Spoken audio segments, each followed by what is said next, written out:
কত মানুষই তো দেখলাম, আসলো গেল। আসলে সব থেকে বড় কথা হচ্ছে, আমরা মানুষকে যতই ভালোবাসি না কেন, তারা দিন শেষে চলে যাবে, এটাই বাস্তবতা। আর আমি একটা কথাই ভাবি, মানুষ তার প্রয়োজনেই কাছে আছে। আমরা কি করি, আমরা স্বার্থপরের মতো তাদেরকে ভালোবাসতেই থাকি।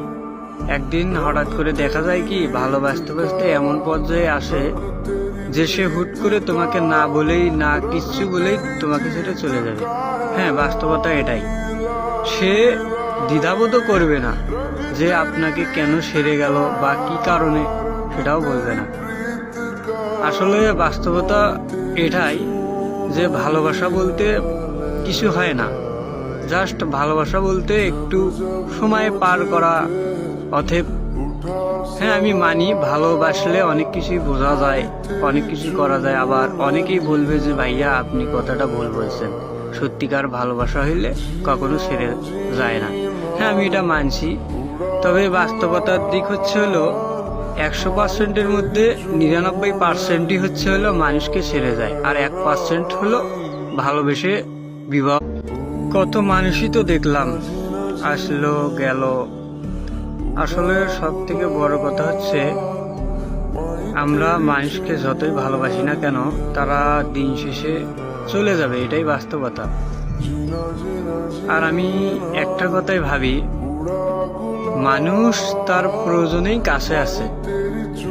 আমরা কি করি, আমরা স্বার্থপরের মতো তাদেরকে ভালোবাসতেই থাকি।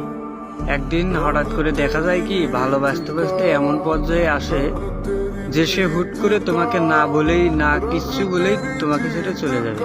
হ্যাঁ, বাস্তবতা এটাই। সে দ্বিধাবোধও করবে না যে আপনাকে কেন সেরে গেল বা কি কারণে, সেটাও বলবে না। আসলে বাস্তবতা এটাই যে ভালোবাসা বলতে কিছু হয় না, জাস্ট ভালোবাসা বলতে একটু সময় পার করা। অতএব হ্যাঁ, আমি মানি ভালোবাসলে অনেক কিছুই বোঝা যায়, অনেক কিছু করা যায়। আবার অনেকেই বলবে যে ভাইয়া আপনি কথাটা ভুল বলছেন, সত্যিকার ভালোবাসা হইলে কখনো ছেড়ে যায় না। হ্যাঁ, আমি এটা মানছি। তবে বাস্তবতার দিক হচ্ছে হলো 100%-এর মধ্যে 99%ই হচ্ছে হলো মানুষকে ছেড়ে যায়, আর 1% হলো ভালোবেসে বিবাহবদ্ধে আবদ্ধে থাকে। হ্যাঁ, এটাই বাস্তব।